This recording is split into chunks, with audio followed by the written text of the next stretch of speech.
can a revolution change so deeply and change the fundamentals of a nation?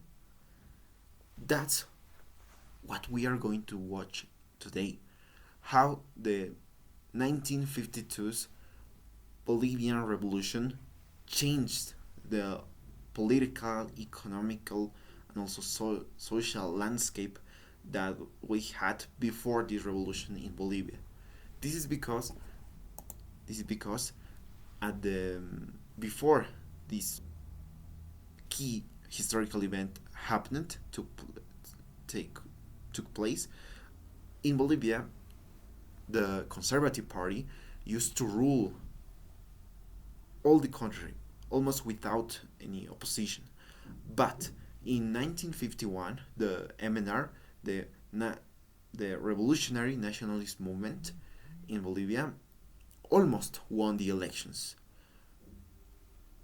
Almost won the elections because the Conservative Party, the officialism, the party in power, made a fraud against them.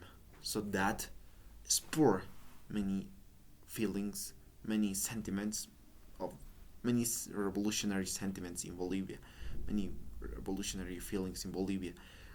So in many of them, the MNR, also the miners, the indigenous peoples, and also other workers started plotting a coup d'état in Bolivia.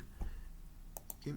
They waited until April of 1952 to make this revolution, and they used many seized arms, many seized weapons, also homemade weapons, in order to attack security forces, the security forces that defended the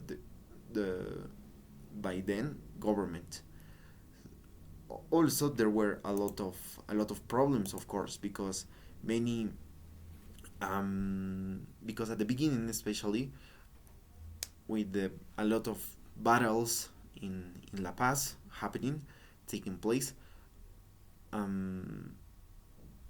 lot of the security forces remained loyal to the by that time government in La Paz, but also some generals, some high military leaders, um, followed this revolution and started to and a lot of battles, a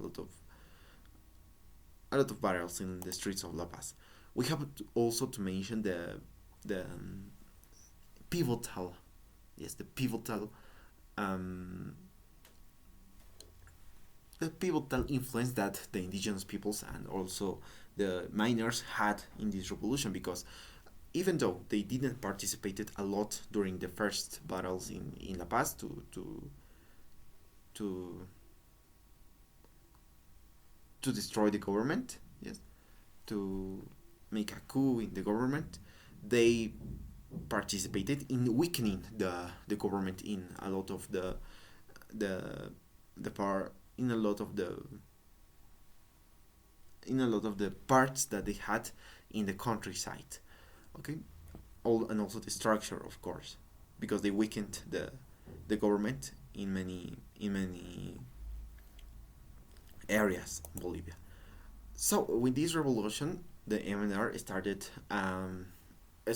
the agricultural revolution, we can say, because the lands were taken from the elite, from the conservative elites, and were redistributed to the indigenous peoples, to the peasants, okay, and so on. Also, the the white suffrage, okay, they made a universal suffrage for everyone, so women also would be able to vote in the elections. Altogether, they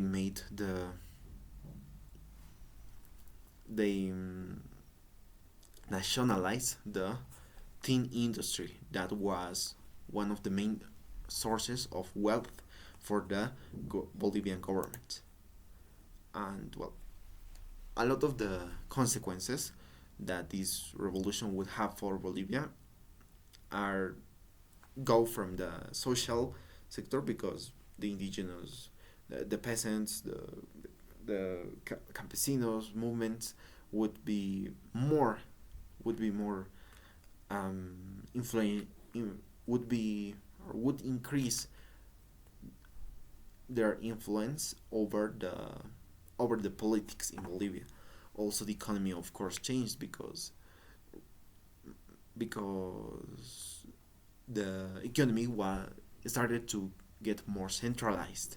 Okay, we are going to have a bigger role by the government, by the state, in the economy, of course, and also the social, because women are going to be able to vote, so play they are going to increase their influence and their power over the social.